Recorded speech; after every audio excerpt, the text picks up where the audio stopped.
Boy Bonsai here again. I have here a waste material.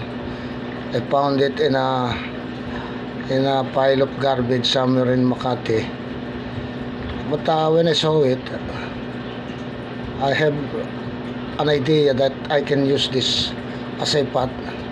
But of course I need to put some or apply some touch of repair in this material.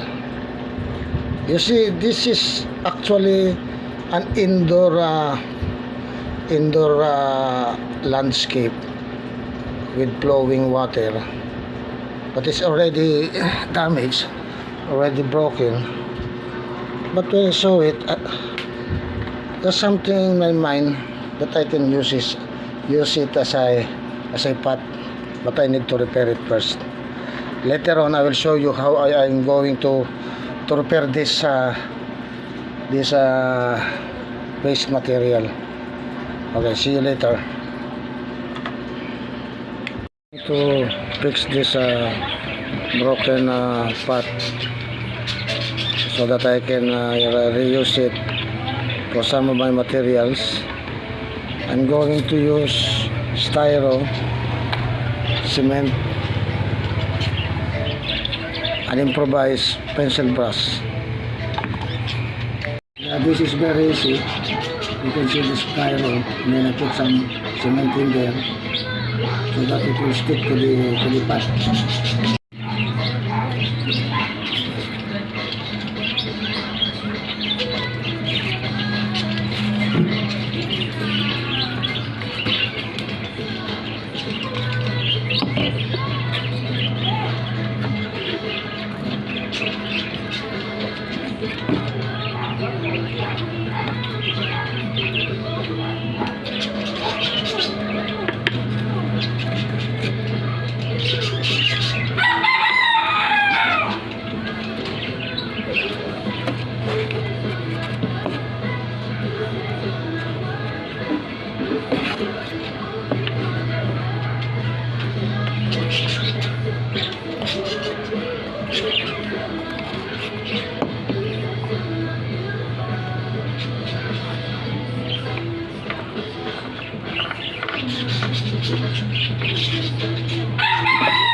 I'm so sorry for the extra noise that you're hearing, because my place is very limited.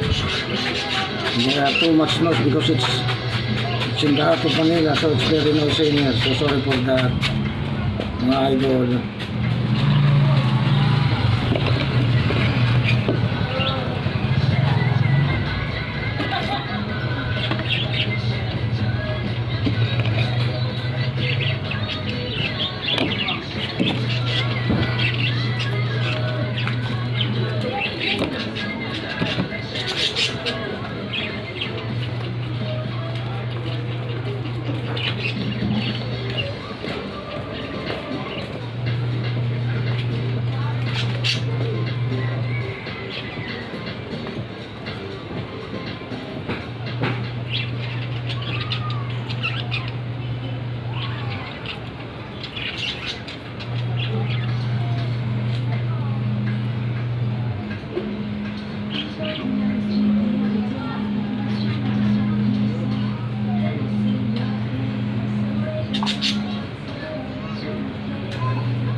And then that's it. We'll just have to wait till it gets dry, and then later on I will have to do painting job. We're going to do a bit of paint restoration, so I'm going to slightly apply painting here so that it will give more drama to the stone.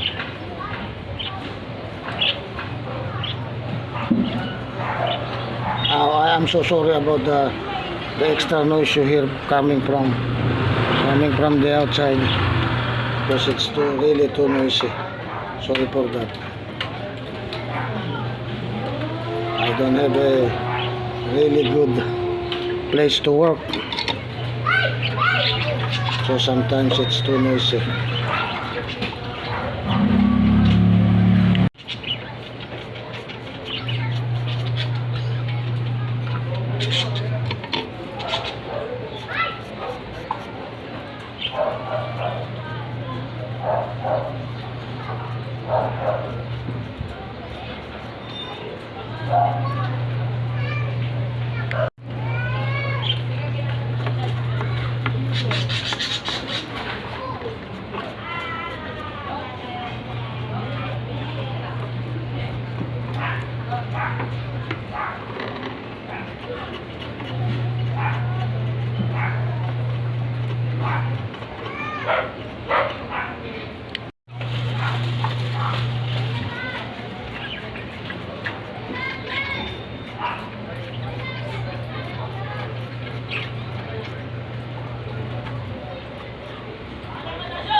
So that's it. I think it looks okay now. So I'm going back to the cement. Cement gets dry, then maybe I can apply as well paint in here, just like on the rest of the pot, just like a paint on the pot. Okay, all I have to do is just to wait to dry.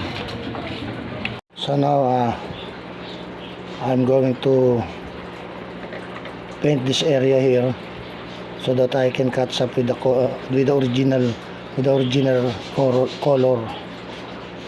So I'm gonna paint it now.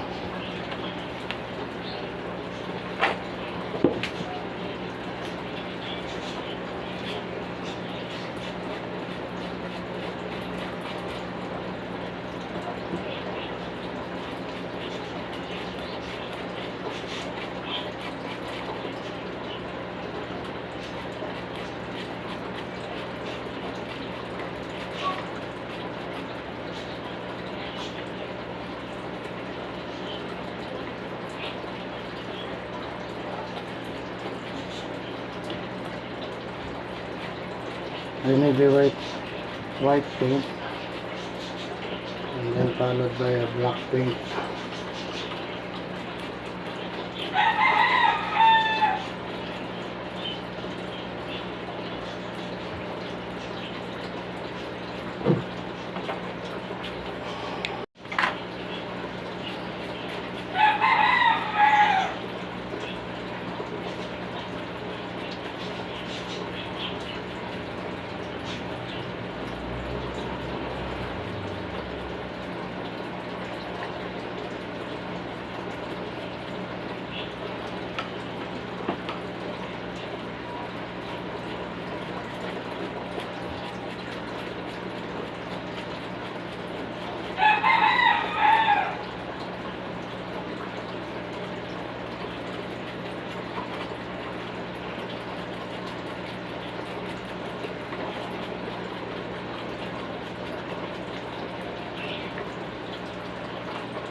I'm almost done. Yeah, I hope you like my pot restoration. If you like my video, please click notification bell, follow and subscribe. Boy Bonsai. That's it. It's not bad, I think. Yeah, that's it. Thank you so much for watching.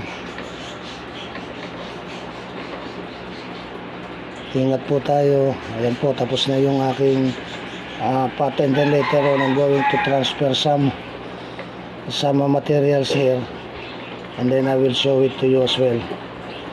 Thanks for watching. See you soon.